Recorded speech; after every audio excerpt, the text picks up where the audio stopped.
គេគ្រុតគ្នាតែងសួរអូនមិនដេចក៏អូនល្ងងម្ល៉េះដឹងហើយថាសង្សារកំពុងក្បត់គេមានអ្នកផ្សេងហេតុអ្វីអូនមិនលែងរកអ្នកផ្សេងមកជំនួសបងទៅឆ្លើយតបតែគេមិនរួចលួចទឹកភ្នែកម្នាងឯងដើមត្រង់អួលណែនខំប្រឹងទប់អារម្មណ៍ខ្លួនមិនខឹងគេដែលសួរអូនដឹងម្យ៉ាងតែស្ងួនគឺអូនមិនអាចរស់គ្មានបងអូនព្យាយាមថើបងអស់ពីចិត្តគ្មានសល់អ្វីសម្រាប់ខ្លួនទេ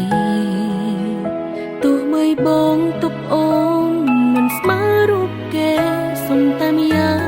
កុំទៅណាចោលអូនធ្វើយ៉ាងម៉េចបើអូនបំភ្លេចបងមិនបានប្រឹងហាប់ចិត្តមិនឲ្យក្បែរក៏អូនគេមិនបានផងលុបនួនអងមិនបាត់ពីចិត្តលុបអតីតមិនអស់ពីខ្លួនឲ្យភ្លេចស្ងួនដូចឲ្យភ្លេចដកដង្ហើមសុំត្រឹមតែមួយនាទីតបក្តីស្រឡាញ់អូនក្នុងមួយថ្ងៃបានតែប៉ុណ្ណឹងក៏គិតថាគ្រប់គ្រាន់ឲ្យតែបង